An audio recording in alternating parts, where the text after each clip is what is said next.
Welcome, or hopefully welcome back to the Reluctant Entrepreneur Podcast, where we explore the triumphs, challenges, and lessons learned on the journey of building a business.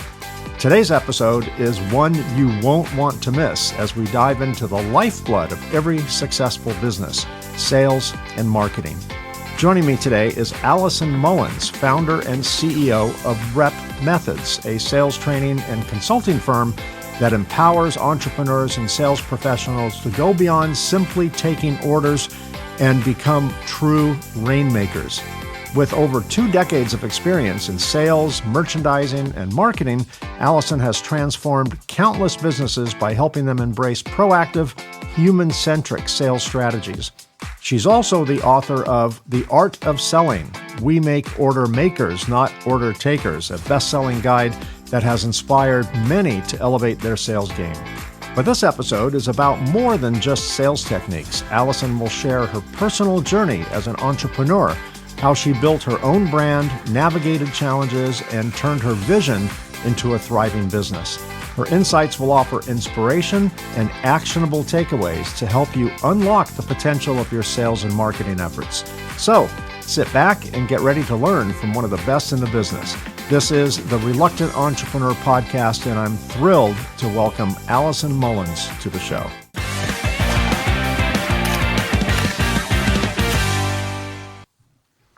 That little jingle gets in my head, and that's all I hear all day long now. How are you, Allison? Oh, I'm great. That was such a nice introduction. Thank you. Well, it's easy to say nice things about people that are nice to talk about. So there you go. Well, thanks for agreeing to be on the show, on this new show. I really appreciate it. I'm looking forward to discovering more details of your entrepreneurial journey. And if we're lucky, we'll get a few bits of advice for me and my audience as well in terms of sales and marketing. As I mentioned, the lifeblood of any business is, sales and marketing to one degree or another. Rep Methods, how'd you come up with that name?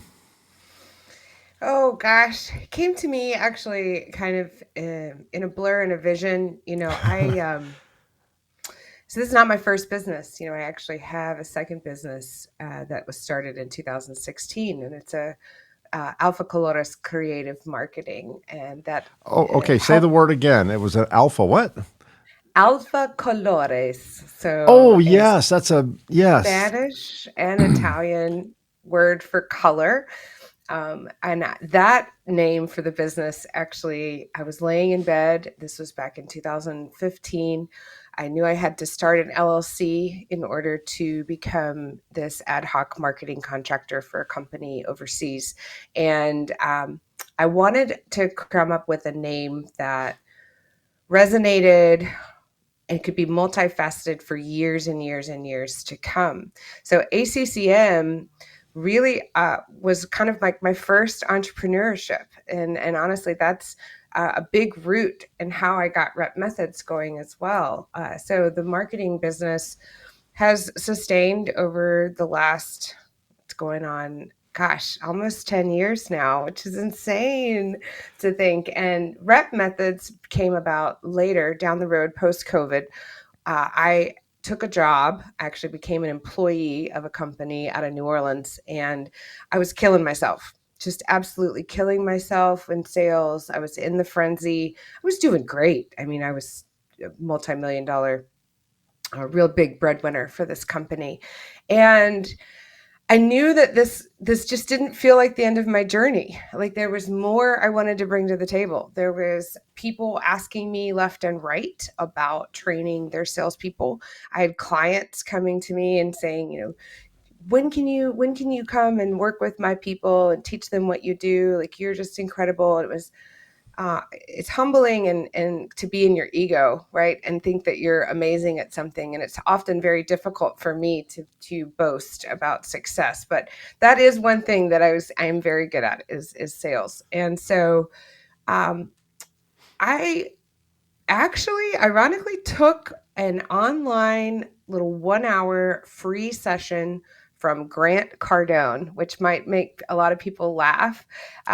He had a workbook and it was like, how can you 10x your life, 10x your business. And that worked for me. I sat down and I listened, and I was pissed off the whole time because I was like, I don't need this. I don't need help, whatever. I don't know what I'm doing. But at the same time, like, this is silly, listening to this hour-long session. And you know what? But actually writing things down about my goals and my dreams helped me formulate a business and a business plan. And I got to writing, and within 2 days, thanks to a small business template that I found through Score, which is a great tool for anybody who wants to start a business. Most cities and metropolitan areas have a division of Score available to them, and they had an online business business plan template.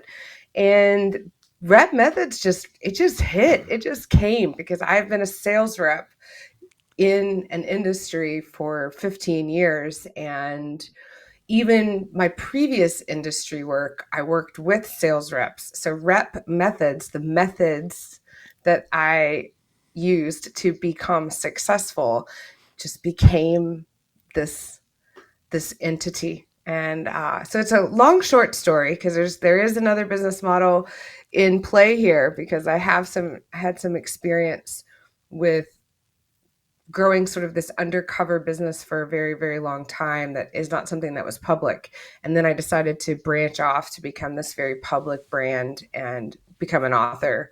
So That's really lots of putting yourself out experience there. Yeah. Yeah.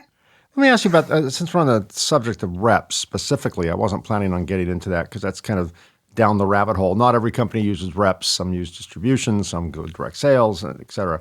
In our industry, I own a company within the electronics manufacturing industry, assembly equipment for electronics.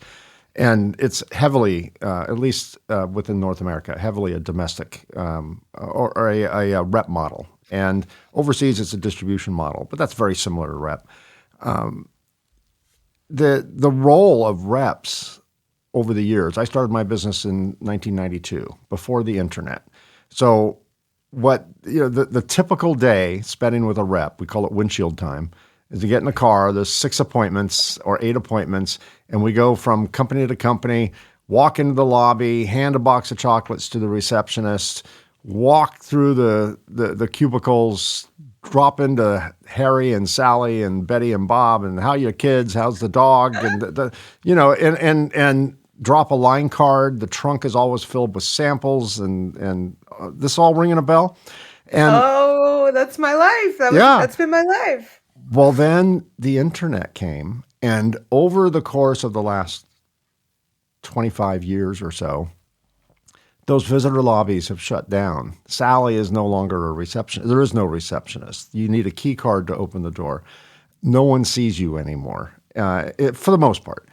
And there is just no access. And customers tend to get most of their desired information online, where there are videos and all these different assets. And the role of a sales rep, I incorrectly predicted the demise of sales reps, about 10 years ago or so, as more people exploited the internet, as more companies put assets online and sophisticated videos and all these things.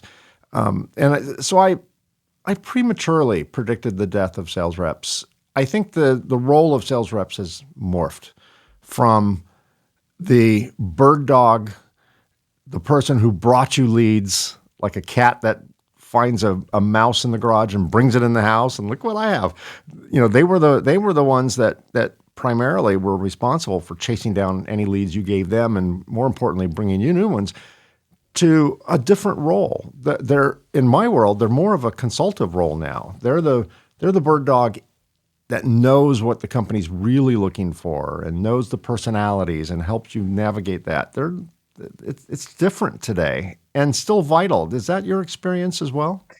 Oh my gosh, you just hit the nail on the head. Absolutely. And to be honest, Mike, in the last 5 years, we've seen such a shift with marketing and social media and TikTok and the way people are, selling through influencers, and it's just, oh my gosh, there has been such a shift. There's been a necessity to be fluid and to be transient and to be authentic, I think, is the biggest thing for me. So absolutely, you're 100% right.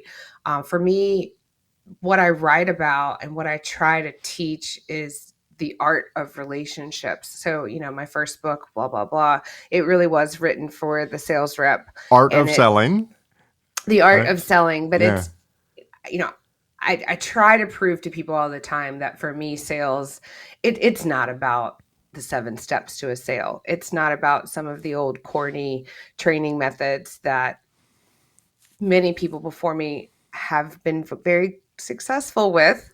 Don't get me wrong, it's just not the way that I have worked. For me, sales is all about relationships and establishing expertise, becoming passionate about one or two or three areas within your industry, within your job, and pushing yourself to be the guy, or in my case, the woman, the person that people come to for advice, for expertise, for reliability, for performance, for consistency, for value, for honesty.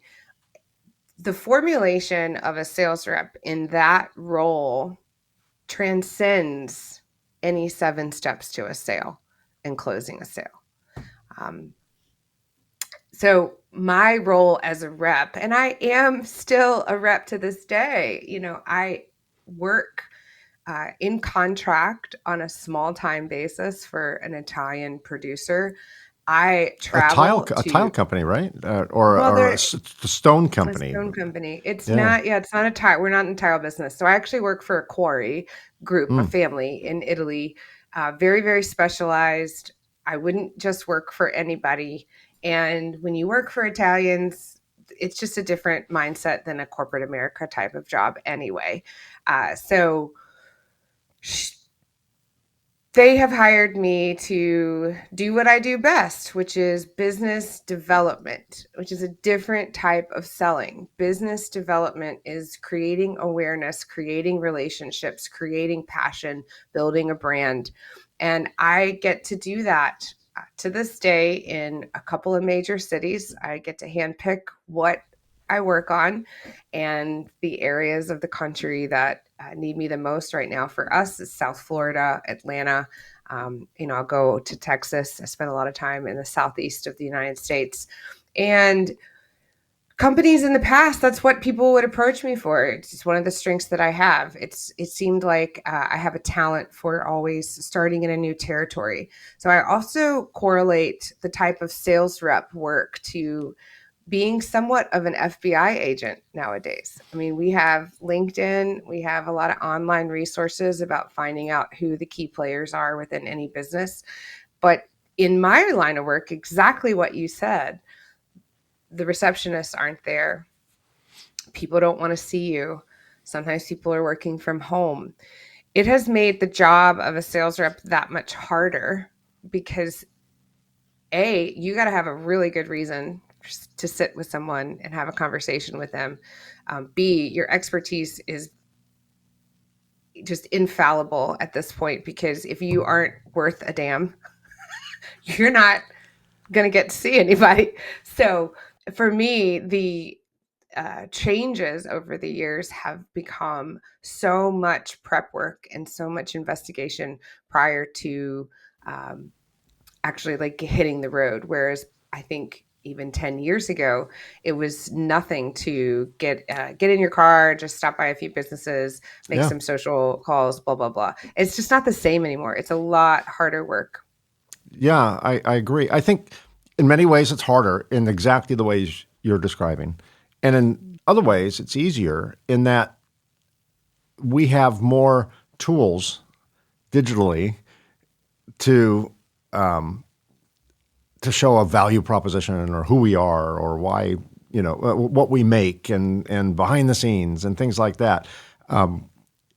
We can have little tablets that we carry with us with all these different mediums on it to show where in the early days, no, we needed to drag a customer to a customer, a potential customer to an existing customer for a road trip or whatever. What were some of the biggest challenges you faced? Limited to about 2,000 or 3,000. What were some of the biggest challenges you faced when you were building your businesses, plural, and how did you overcome those? I mean, you're still here, so clearly you're a survivor. Yeah. Just a taste of some of the challenges that Well, you've I experienced. think a good place to start in that role is we could start back to where I was writing the business plan. So, writing a business plan, the first go around is this: you've got this idea, you're getting it down on paper, you have a big idea on who your audience is going to be. Maybe it's a product, maybe it's a service, but you've got this concept of who you're going to sell this thing to, right? So your target audience, go to speak.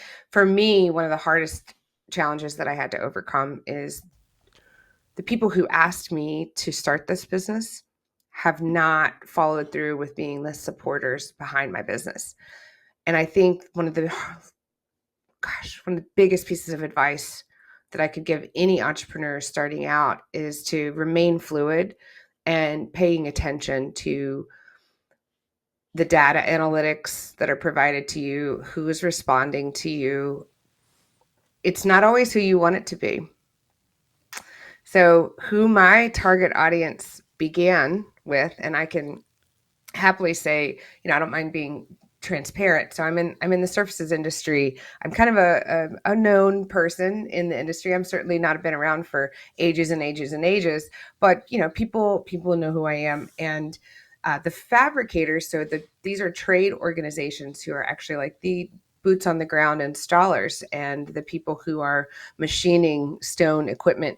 When I started this business, it was traditionally actually for that specific customer, which is going to be a male, sometimes from a foreign country, various parts of the world, whether it's Latino, Turkish, even Indian, Iranian, various countries of the world that are not North America. They're certainly not Italian. They're not American. Some of them are, but not everybody. So you have to think about that audience as a whole. And I had to develop a lot of the initial marketing strategies and also the product packages that were going to be catered to that specific audience.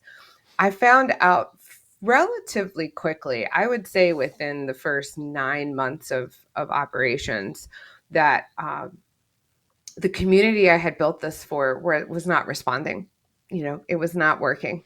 And I did find that everything I was putting out into the world was resonating with women-owned businesses, also still in my industry for sure, but a completely different segment than initially I had strategized with my target marketing skills. So, that actually is the whole reason why I wrote the second book, which I know you didn't have it in the opener, but I just published a second book called Beyond Order Makers.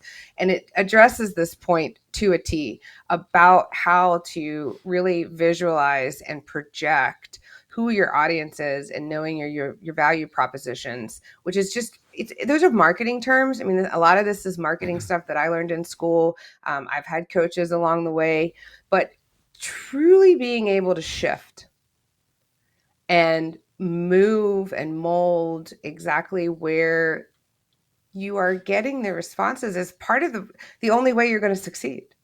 Yeah. You used the word shift.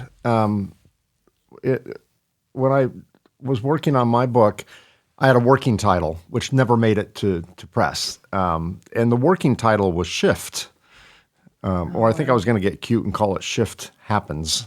I have to say it slowly so people I love understand. that. Yeah, but the idea was that in my journey, the skills, air quotes, or attributes that I brought to the table when I started my business 33 years ago, and I was, of course, 33 years younger than I am now, were ego, bravado, arrogance, naivety, and a poor assessment of risk. those were pretty much my attributes back then. I had a good technical acumen, right? I designed the stuff that we sell today. But from a business standpoint, no, I just had piss and vinegar. It was just can't go wrong. And I love that. And it was successful. The ego, the bravado, the arrogance, the ignorance, the naivety, they helped me because I didn't know how dangerous business was. Or not dangerous, how risky business was. I didn't know that 80% of businesses ultimately fail statistically. Thank God I didn't know that. And so I just, went on to conquer the world. And the skills the attributes that brought me my business from A to B began to fail me from B to C. And I needed to shift my skill set.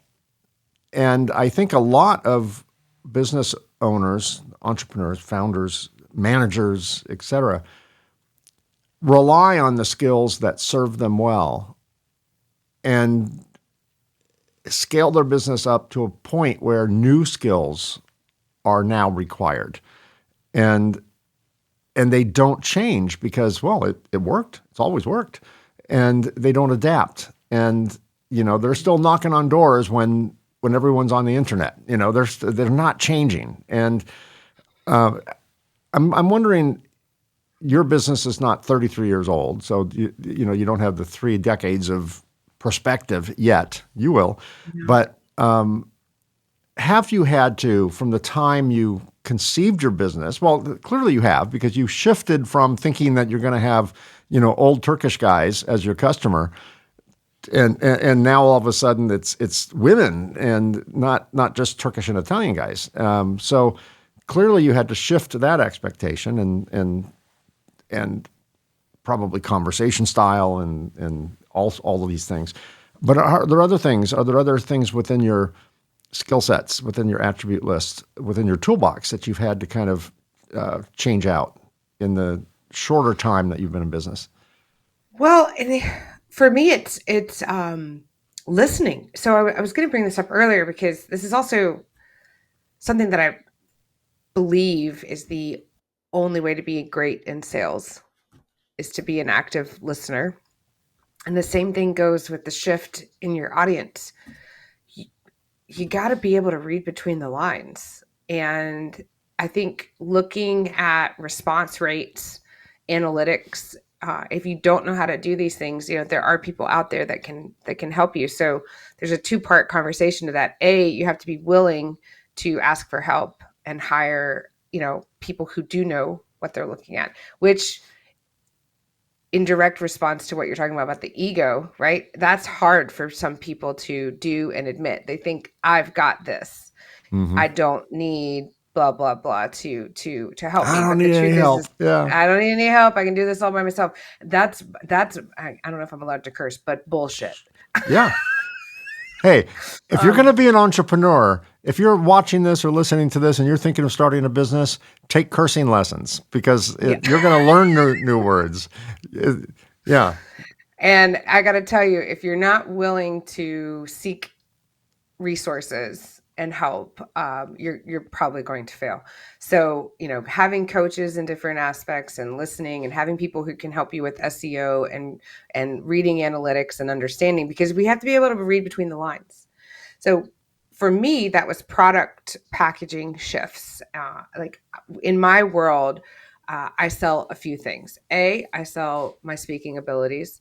Of course, I sell books, but I didn't write the books to sell books. They have nothing to do with it. The books are a way to establish expertise. So this is, I knew I was never going to make $1 million selling books. It's not about that. Books are a platform and ability. So, worrying about having the right point of sale for people to come to my website, and buy books or something, that's not going to make me money. Right. For me, it's helping people. And then devising books are an ultimate business card. Hand out a book. They're great. Hand out a business card. As soon as you walk away, they're pulling the food out of their teeth with it, right? But or writing a memo, pick up milk on the way home on the back of it. Hand them a book. It goes on a shelf. right? Yeah. I mean, it's memorable, plus the testimonials from clients. But anyway, keeping on track with your question, I had to shift the product of package. So I wanted to initially sell boot camps. I wanted to be able to sell my services that I could go into a business for an extended amount of time frame, whether it was 30, 60, 90 days.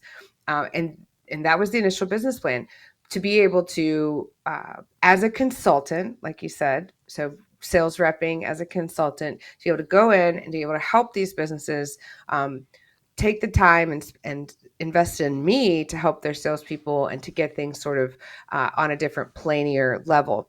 And that's where I thought that the money for the business was going to come from. But in actuality, what I discovered is that a lot of businesses in my industry, especially in the trade, they don't want to invest in their people. And they're not willing to spend money on someone who isn't family, because Mm. they all believe that they're going to leave. So what I ended up actually devising was a coaching system. And when I first started this business, I never thought that I was going to become a sales coach. And, I wanted to be able to be a consultant in businesses and build contracts in that way, but not necessarily coaching. But in order for me to survive, the coaching thing actually is what the shift for me that has really paid off, because the audience who did respond, the business owners who do want to invest in their people, and the individual clients who know that they want to become better in their business and move forward with their lives, those are the people who pay my bills. And it's become very, very, very successful. So in that moment, for me, this is very specific to someone who has a brand, who has a book, as an entrepreneur. But the more important message here is looking at what you designed as your initial product offering, how you present the product, how you present the package, but then recognizing what people are responding to and what are they asking for, because that might be a shift and a need that you got to be open and ready to look at. Yeah, great advice.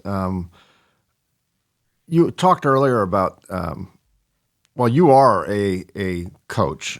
So, what's your view before you became a coach, before you started training others? What's your role that networking plays and mentorship in business? And how do you get people who start businesses, entrepreneurs? We're kind of a unique breed. We don't need any help. We know it all. That type of. At least in the early stages, that was my journey, and it. I think for anyone who thinks that they are going to succeed in a world statistically where 80% of businesses don't. That's just a cold, hard fact from the U.S. Bureau of Labor Statistics. How what's your recommendation and Yeah. what's your experience on asking for help and seeking resources, whether it's books or videos or courses or mentorship, one-on-one, whatever the case may be? Okay, I heard two parts to this question.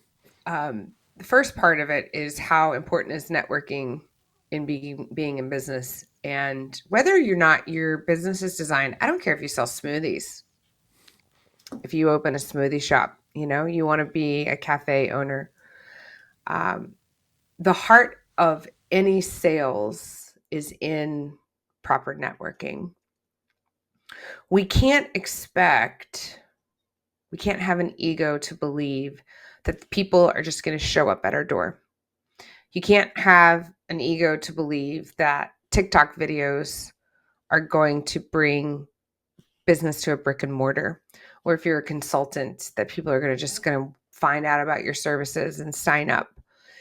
Networking for me has been the key to a philanthropic element to my business, because I choose to give as much as I hope to receive, and volunteering for various organizations within my industry, supporting women within my industry was already established well beyond before I started the business. So when, for me, the shift came that the women audience turned out to be my biggest supporters, it was an easy shift for me to put the focus there because I was already established and all I had to do was just keep branching out and finding more ways for me to use my sex to my advantage, but also in a supportive nature. And I feel like that honesty factor is really important because I don't do the things that I do to be a scoundrel,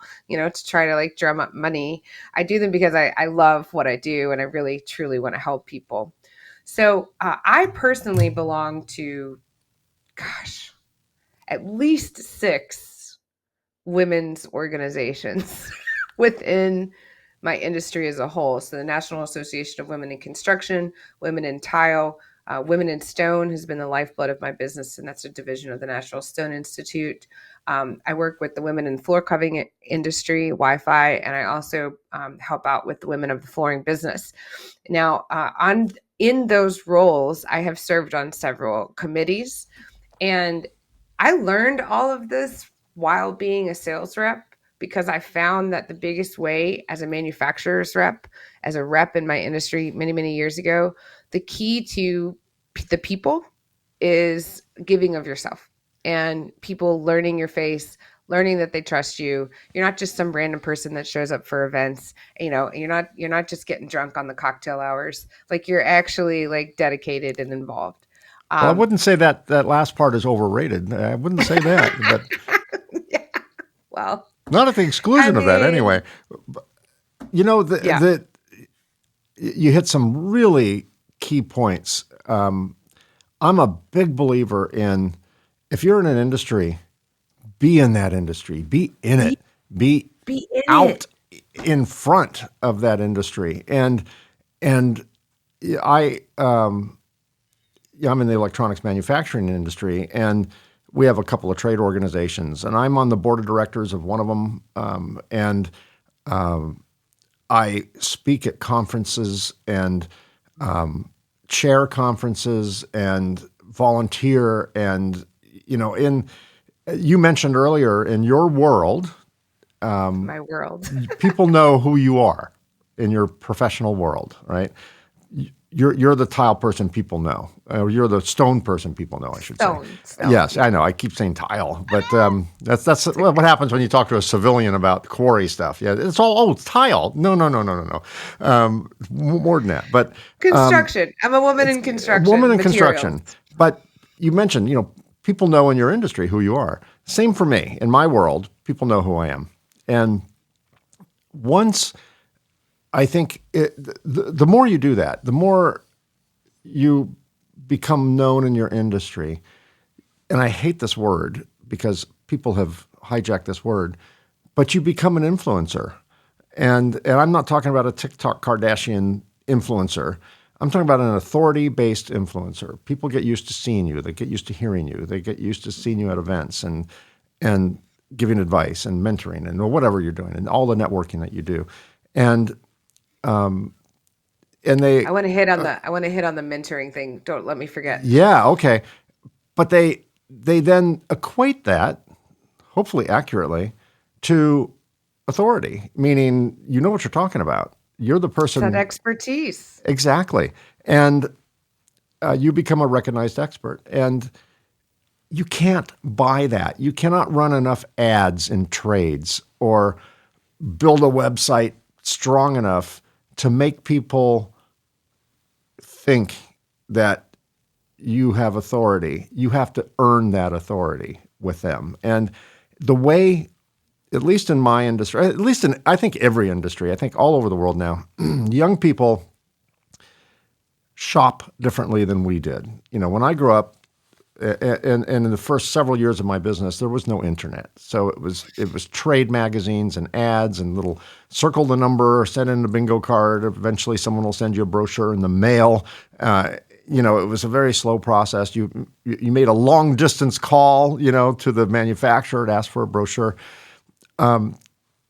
Today, younger people don't see ads the way we did because they have this like spam filter. They just ignore it, and they research solutions on their own. They go on YouTube. They go on whatever. They go on your website.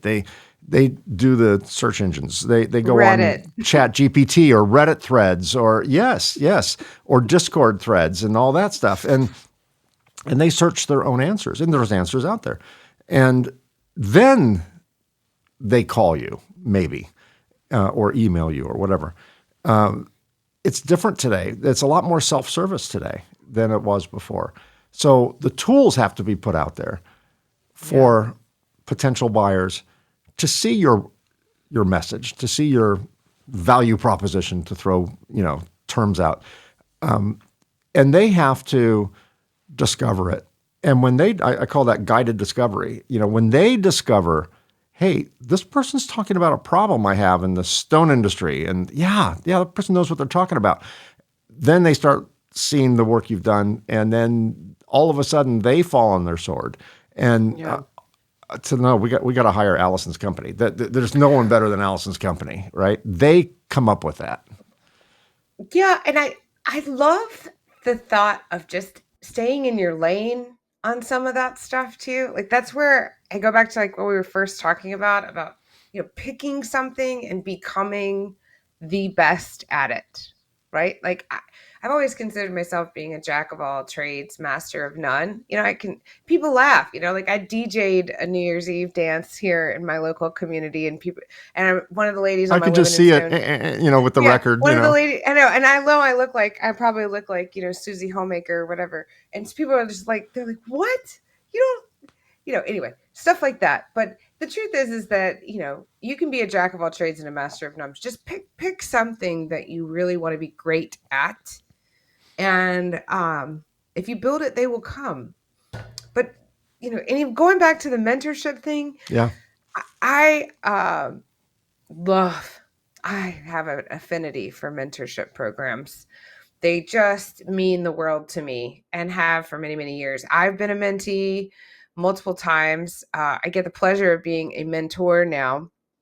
And I actually just signed up yesterday. As a matter of fact, we had our women in the floor covering industry business development. So I'm on the leadership committee there, and myself and another young lady, we're going to co-chair the mentorship program this year. And it's just not my first. I'm in the same program through Women in Stone. I meet the best people. I meet people who truly want to learn. And I think humbling yourself and signing up for something and being able to say, like, I need help in X is like the first solution that you can have to any problem, is just humbling yourself enough to saying, like, I need some help with this. I myself had a amazing marketing coach last year that I gave her a lot of credit in my second book because when working with Strong Brand Social, I'll just give a shout out to them. So Strong Brand Social, Katie White, amazing little company, and they have coaching programs and systems in place to work with small businesses and entrepreneurs and really help you understand and break down the pillars of marketing and social media specifically, and how to develop those plans and shift them for yourselves. And, somebody like me, I have a marketing degree. It would be hard to admit that you need help with figuring out some of these things. I think I'm going to pat myself on the back, but I knew that I needed help. I needed a better plan. I needed to formulate because I have a lot on my plate, and time management is always an issue. So becoming a master of that type of a strategy was very important to me. And I've been able to pay forward the education that I took away from working with that particular group in that coaching program for 6 months. It has helped me even with my nonprofit communities. So signing on to be volunteer for the Women in Construction camp and helping out with the marketing behind that role. I got to practice those methods in another scenario, and again, the contacts that I've built, and then having the president of that chapter ask me for lunch because she was so impressed with how I handle branding strategy and marketing strategies. And that's all because I had help. I mean, it's not like I just came up with the stuff on my own. I feel like we're always learning. So any entrepreneur out there who is, if you're, struggling with analytics, SEO, oh my gosh, people who are willing to help you with that are a dime a dozen. Yeah. And for my audience who just heard Allison talk about strong brand social, Social. Yeah. I Give will them a put shout. links to that resource in the show notes, and I'll wrap that up as we end this particular episode. What sets Rep Methods apart from other companies that do similar type of work, maybe within your industry? I'm sure you're not the only person that does it. If so, I'm going to start a company tomorrow in the stonework industry. But what differentiates you from the herd? Yeah. So there are a couple of other business consultants within our industry. And believe it or not, we like each other because we offer differential parts of the pieces of the puzzle. So, for instance, there's a gentleman out west, Ed Young. He's called the fabricator coach. He goes in and helps these small businesses with everything soup to nuts, from their accounting to their profit and loss plans, expanding their business. And he has a small little division on the sales topics. But people like Ed have been very supportive of my business because I come in with a completely different component on the sales people, boots on the ground on the floor. It's not just about the owners and communicating messages of change to owners of businesses. It's actually working with the salespeople themselves and offering those one-on-one services. Number two, the biggest thing that differentiates me between a lot of the major companies that have devoted everything to being sales training consultants, and I don't want to mention too many by name, but Sandler is one. And I actually had a podcast with the original founder of Sandler's sales training son. And we had some nice laughs about this because everything that I offer through Rep Methods, I feel like comes from a different perspective. And it really is a boots on the ground perspective, an authentic, honest, everything that you can do besides being a door-to-door used car salesperson that feels you kind of a little bit dirty and scummy. I believe that it's on a long-term approach. It's not a short game, and it builds foundational skills that transcend old tactics. Yeah, yeah, absolutely. How do you overcome failure, or I don't mean failure like your whole business failed, but not everything that any of us do is successful the first time, right? We throw a lot of darts at the board and see what sticks. And in the world of business, my experience at least is that get used to falling down. It's going to happen a lot. And but how do you personally get the resolve to get back up and dust off your knees and keep going forward? I love this question because I consider every opportunity to pitch a package or to build a prospecting bid on a project is experience. So I'll use, for example, I was contacted by a company actually out in Dubai, and this was serious. I had several conference calls, and they were looking for me to build a program with them. And I knew this was last year, and I knew when I was on this call and when I was working on this bid, and it was a big project. It was too big for me, and the company wasn't the right fit. The company's revenue stream and the size of their industry, the business and what they did, it was just not the right fit for my business. But I went through with the process, and I went through the process for the experience, knowing that I probably wasn't going to get the job. But I feel like taking the time to just play around sometimes and go through the motions, even when it's not always the right fit, it doesn't mean that it's not going to come back and help you later, because a referral or an association from some work that you did or a presentation that you provided, might actually pay it forward in another way through a referral, or somebody saw something, or the work you did. Nothing is for nothing. Right. Nothing is for nothing. We go through with some of the losses, some of the wins. I put together a big proposal for an organization within my company, and I still haven't closed that deal. And I haven't closed that deal because they don't have the budget available. And it's a process. And knowing that it's a process, and realizing that the work that I've done, the seeds that I've planted, it's not for nothing. Because I do believe wholeheartedly that the dividends will come back around in some shape or form on a longer scale game. So the small and baby wins aren't necessarily an indication of larger things that are possible. Yeah, I totally agree. When you're pitching your services, and maybe not getting an instant hit on it, to me, it's like the fireman on an old steam train who shoveled coal into the furnace. That fireman didn't know which lump of coal drove the train down the track from A to B. All that does is generate energy. And I learned a long time ago, way before I started this business, probably in my 20s. I was a sales rep. I had a territory. It was furniture, and I would, if I was calling on my customers regularly, I would get business, not necessarily from the people I called on. Business would just come in. It was like and I coined way back in my 20s, and I still use this phrase today: the sales gods. There's the sales gods up there, right?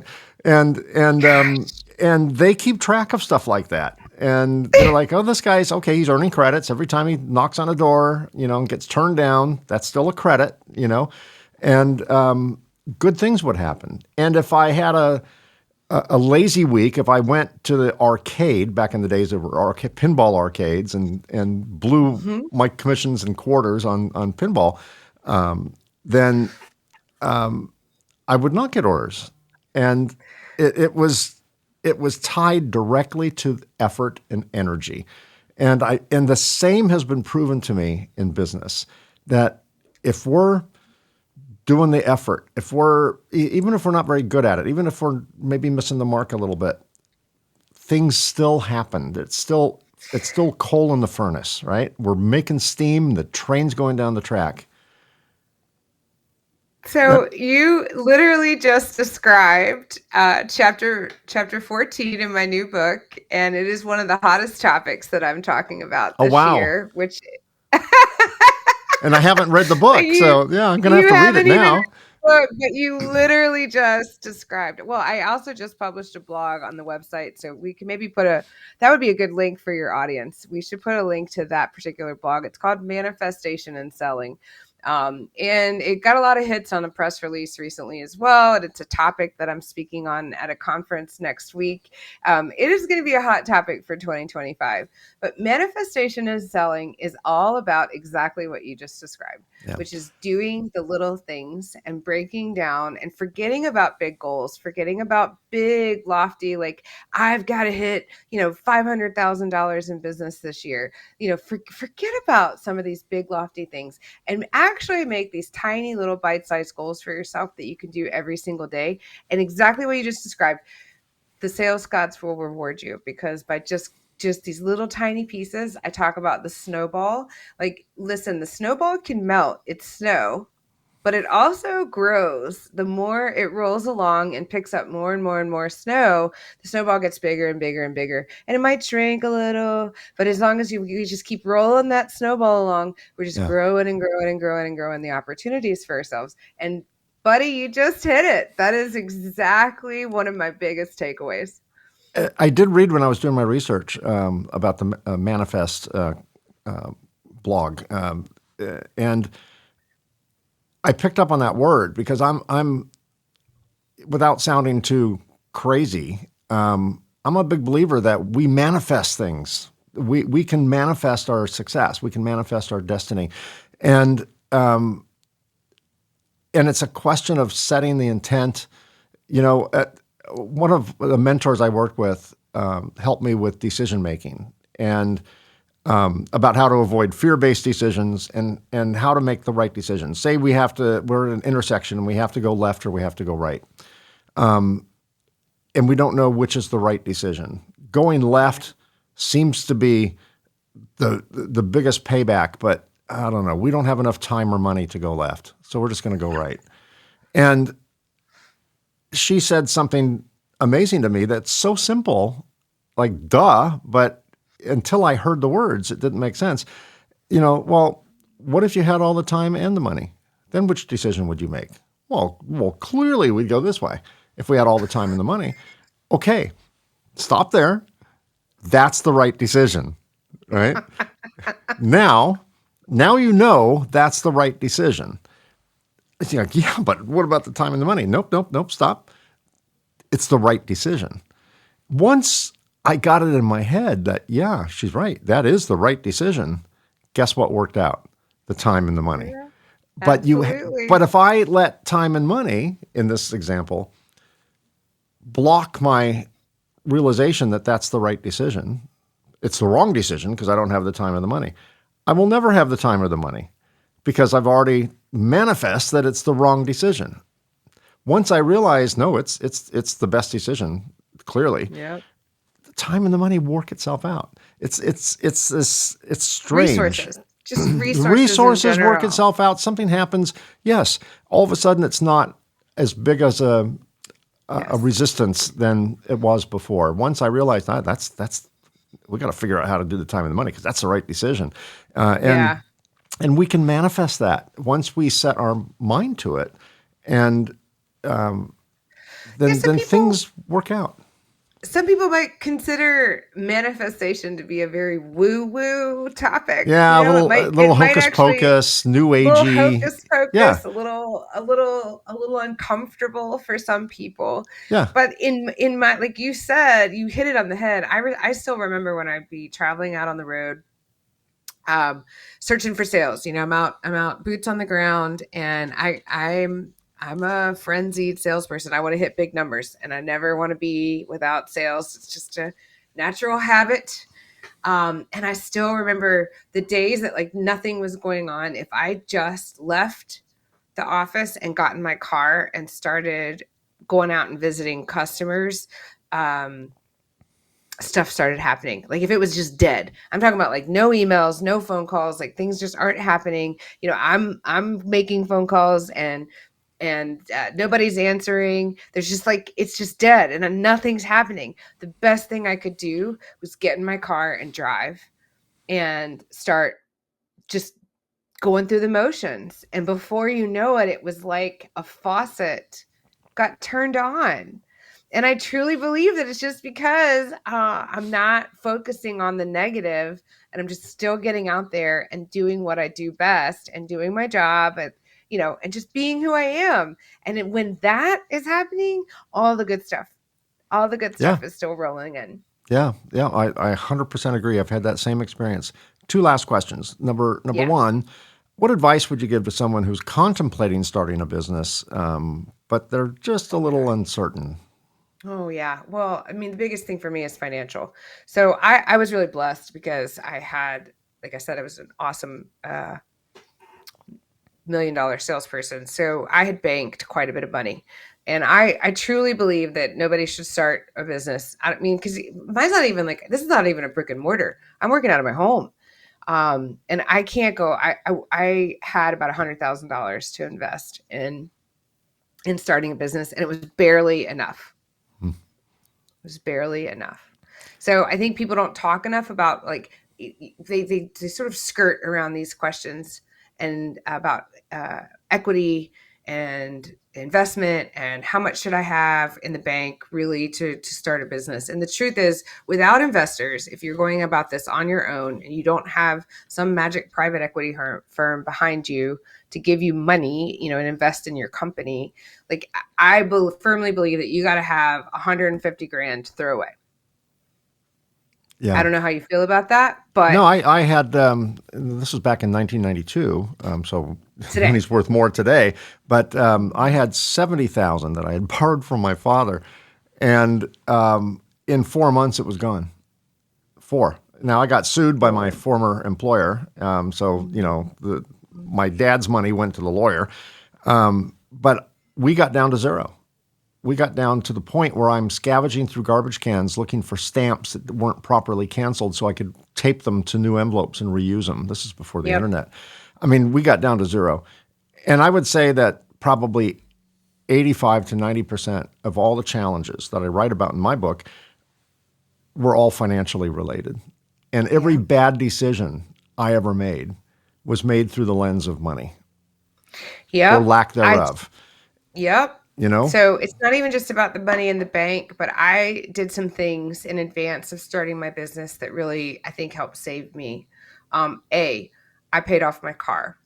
B, I found a tenant for a property so that I could have some residual income coming in during the process.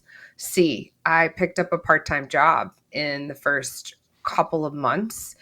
Also, residual income that I could have just to fill the gas tank, put food in the refrigerator. You know what I'm saying? This is serious. This is it serious makes the stuff. difference. It makes the difference. It makes a difference. Not having a car payment, watching out, prepaid some insurances, a year up front so that those bills, those types of reoccurring income structures wouldn't be coming through during what I knew was going to be the hardest part of any business. And most businesses fail within the first 3 years. The fact that I'm now in my third year, I'm certainly not secure from losing everything, tomorrow. I mean, anything can happen, but I know I'm on the worst part is over, right? The big statistically, time. Statistically. And here's the other part of that too. I think the preparedness, nobody could have warned me for the feelings, the fear, the anxiety, the scarcity, like you said. Nobody could have warned me for what that was going to feel like. No, I find that surprising and refreshing at the same time when you say that, because you come across as very confident and comfortable in your own skin and confident in your abilities and having a lot of authority in what you're talking about. And to hear you say that there's fear and things like that, A, humanizes you, and B, I think that's a great thing to admit, because there are people who are very confident in their ability to do a certain thing, and then when they go to turn it into a business, all of a sudden all this fear comes in and this doubt comes in, and it's normal and it's healthy to a certain degree, and it does force you to kind of look internally and polish the parts of the stone, to use your word, that may be a little bit dull and may require polishing, and that you're not the person who knows everything, and that's okay. It is humbling. Yes, it is humbling. And I don't know if this is your experience too, but what I call civilian friends, people who aren't in business, who work a 9 to 5, and there's obviously nothing wrong with that. In fact, they're probably, in many ways, they could be considered the smart ones. A lot of people don't understand. They think that if you own your own business, you're so lucky, you can just write your own check, you can take all the time off you want, and I'm not sure what they're smoking, but I want some of that. And so when you succeed, it was too easy, and if you fail, you were a failure. There's high stakes in terms of public opinion of what we as business owners, entrepreneurs do. And it's not fair, but it is what it is. Do you see that in your world? Oh, totally. I'm really grateful. Number one, I have some gratitude partners that I like text with every day. I love They that help term, really. gratitude partners. Yeah, I That's have great. gratitude. I have gratitude partners. So I mean, I'm not really offended to talk about the power of 12-step work in my life and my history with that. And for me, if it wasn't for some of the foundations of those principles that started many, many years ago, there are times that I don't know that I would have made it through some of the stress and the Right. anxiety and the fear. But that's just it. I had tools, and my tools are not the right tools for everybody, right? But I had a toolbox. I had a box of Yes. tools that I could go in, and I had people that I could talk to, and I have gratitude partners, and I have people in my life that were truly, they don't know. I mean, I don't feel like I have had to do this on my own. I am on my own, but I've got people and places and things in my life in place to help me get through the rougher times. Yeah, you're on And your own in business, but you're not alone, right? mm-mm. You've got resources. That's great, and I think anyone that starts a business is going to need those resources. In a lot of ways. Final question, Allison: how did you define success before you started working on your own, and how do you define Oh, it today? such a good question. Oh my gosh. So, if you would have asked me 10 Hmm. years ago to define success, I would have definitely said financial. It would have Yep. been financial. Money. It Yep. money, money, money, money, money. Money was it. I truly believed that money was the key to freedom. And today, oh my gosh, so drastically different. And if I hadn't gone through this process, I feel like my relationship with money would not have shifted and changed like it has in the last 3 years. And I'm very grateful for that transition because now I get to define success. I almost said sex. That would have been an interesting comment. I'll tell you. I usually, before this airs, I slice it up into little reels, the little teasers. That would be the great teaser for the episode. People will That's be a setting great their alarm teaser. clocks to watch that one. I define sex Yeah. just People are like, oh, how come he doesn't have more followers? This is great. Yeah. yeah. All right. But no, today I actually define success in the testimonials that I receive from clients. I define success from the feeling that I get when I get off of a stage. And for me, it's humbling when I'm in a trade show and I have fans or I have, and that this might sound egotistical, but for me, it's just like, wow, I am making a difference. Yes. Yes. Yeah. And that's the best success that I could ask for. I've helped somebody. I've helped one person. And if I've helped one person, then shit, none of this was for nothing. Yeah. That's great. That's a great definition. I haven't heard that. No one said that one yet. And that, I, I agree. I mean, I do a lot of public speaking, and there is a little bit of a satisfaction and even a high that when your message is Wow. received, and Yeah. or you're in an elevator at a conference, at a hotel, and someone looks at you and goes, I know you. It's like, oh my God. I mean, I'm no celebrity, but just to get a little, like, you made a connection with someone. Someone knows you and they listen to you, and you don't know who they are. I mean, it's a strange feeling, and it's oddly satisfying, and not in an egotistical way. Because yeah, some nerd knows who I am. Okay, I'm not a Hollywood celebrity, but the fact that some stranger makes a point to come up and go, I really like the talk you gave, or the Yes. episode on this, or whatever Yes. it was, or that interview you gave. I mean, that Monday.